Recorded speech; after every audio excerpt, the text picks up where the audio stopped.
Eto, sa usaping legal natin ngayong araw, nagsampa ng patong-patong na reklamo sa Office of the Ombudsman ang ilang grupo ng mga kababaihan laban kay Quezon City Representative Bong Suntay dahil sa kanyang mga komento sa actress na si Ann Curtis na naganap sa impeachment proceedings kay Vice President Sara Duterte.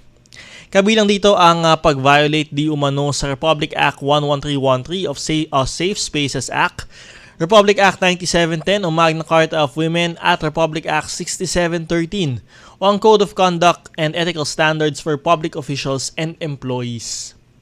Nauna na humingi ng paumanhin si Representative Suntay at sinabing ang nasabing pahayag ay analogy lamang at walang mali siya.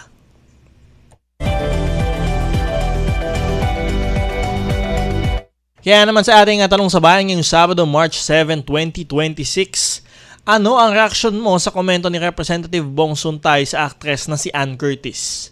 Ano ang reaksyon mo sa komento ni Representative Bong Suntay sa actress na si Ann Curtis? Mag-text ng inyong opinion sa 0917-626-1169, 0917-626-1169 o mag-comment sa ating live stream sa Attorney Danny Galang Facebook page at sa Facebook page ng Radyo Pilipinas.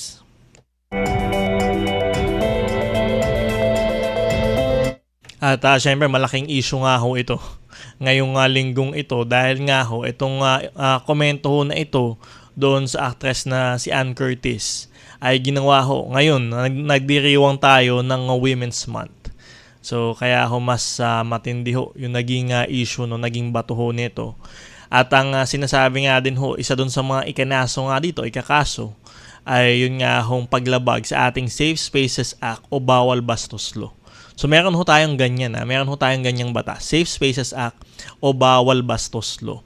Sa ilalim ho ng Republic Act 11313, ayan ho, ito yung batas ho na ito, parurusahan ang sinumang mambabastos sa isang tao base sa kanyang kasarian. So hindi lamang ho pamabastos ito sa babae, kasama din ho sa lalaki at pati na rin ho doon sa mga miyembro ng LGBTQIA plus community. So lahat ho ng kasarian sakop ho nitong batas ho na ito. So ang pambabastos ho na pinarurusahan sa batas ay maaring mangyari sa kalye, ayan, o pampublikong lugar, online o sa internet, sa trabaho, eskwelahan o sa mga training institutions. So malawak ho ang saklaw ng batas ho na ito, hindi lamang ho yung sa mga pampublikong lugar na usual na alam ho natin, di ba? Kasama na rin ho dito yung kasama sa eskwelahan, doon sa mga training institutions, etc. Kasama ho sa pambabastos sa kalye, o sa mga pampublikong lugar ang mga sumusunod. So una ho yung catcalling o yung bastos na pagsipol. Ayan ho, yan ho yung primary na pambabastos, di ba? Yung pagsisipol ho. Pangalawa, yung homophobic o sexist na mga komento. Ayan ho, yan ho ba yung ginawa ni Representative Bong Suntay? Sexist ho ba yung komento ho niya? Pangatlo ho, yung walang tigil na pagkuha ng mga personal na detalye ng isang tao tulad ng kanyang pangalan at contact number. So pinagbabawal din ho yan ng batas, Pang-apat, yung pagbibitiw ho ng mga biro o komento tungkol sa sex. Ayan, yan din ho ba ay yung naging komento ni Representative Bong Suntay? Yan ho yung sinabi niya, di ba, na nakita daw niya sa isang hotel si ang actress na si Ann Curtis at meron daw ho siyang naramdaman. Ayun ho. Panglima, yung pagpapakita ng ari. Ayan ho. At ang pang-anim, yung pag-stalk o pagsunod sa isang tao. At syempre kasama na nga rin dito yung panghihipo. So depende ho sa mga nagawang pambastos, maaring magmulta ang isang taong ng bastos na hindi bababa sa 1,000 piso. Yan ho yung minimum, 1,000 piso, 1,000 pesos, hanggang 100,000 piso o 100,000 pesos. O makulong mula 6 na araw hanggang 6 na buwan. So bukod ho sa multa, 1,000 to 100,000 pesos, maaari din hong makulong mula 6 days to 6 months. So ganun ho, medyo malupit ho itong batas na ito. Pero kung first offense lamang ho naman yung ginawa, ay syempre wala pa hong kulong ho dyan. Maaring pagbabayad ho ng multa at yung pag-attend nga ho doon sa mga gender sensitivity training, community service, yan ho yung maaring iparusa doon sa taong nagkasala. Ngayon naman ho sa online o sa internet, ang pambabastos ay maaring maganap sa pamamagitan ng mga sumusunod. So hindi lang ho sa pampublikong lugar, pati na rin ho doon sa cyberspace na tinatawag ho natin or online. Ayan ho, una ho yung mga bastos, homophobic o sexist na mga komento na ipinost sa social media. Ayan ho, o isinend sa biktima.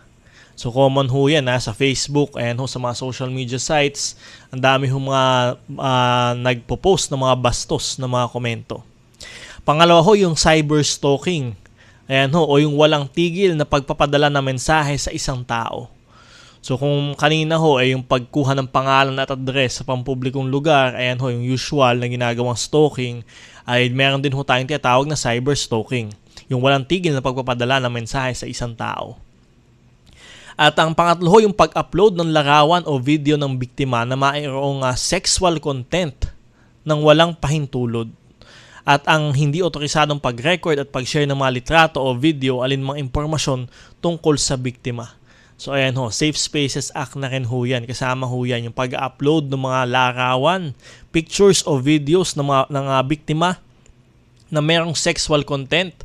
Ayan ho, nang walang pahintulot, walang consent, yan ho ay pinarurusahan dito sa ating Safe Spaces Act.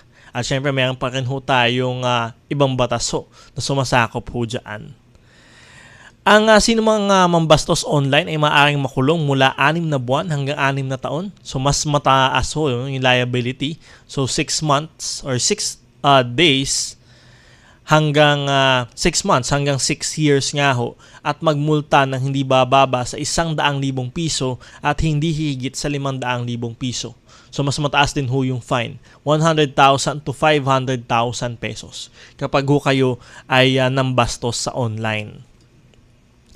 Sa parehong pambabastos sa pampublikong lugar at sa internet, mas mabigat ang kaparusahan kung ang pambabastos ay nangyari sa mga pampublikong sasakyan. Ayan ho, kasama din ho yan, yung mga public transportation natin, kung saan yung driver mismo ng sasakyan ang nambastos sa kanyang pasahero. So mas mataas ho yung liability ho niyan.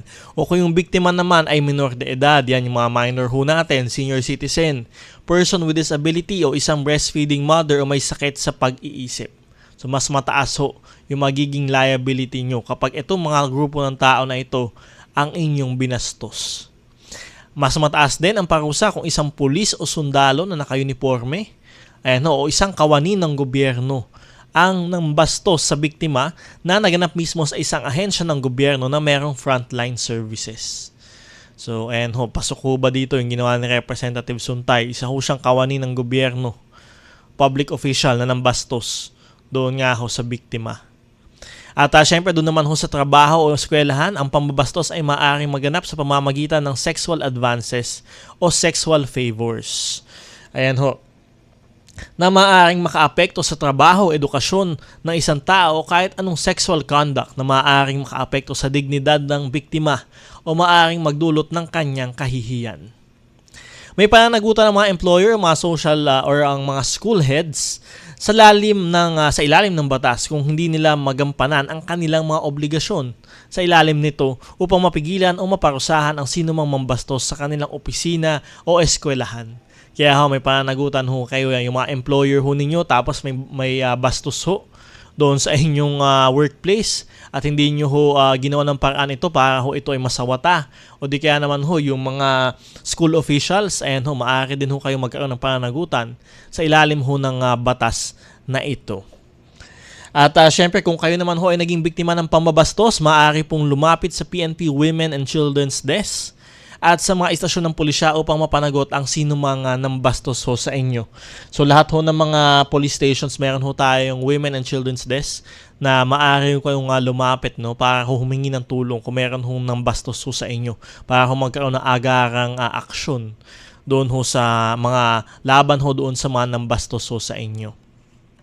So sa kaso ni Representative Bong Suntay, aabangan ho natin yan sa mga susunod na araw kung ano ho yung magiging aksyon ng Office of the Ombudsman. At syempre, hinainan na rin ho siya ng ethics complaint kung di ako nagkakamali dito sa House of Representatives.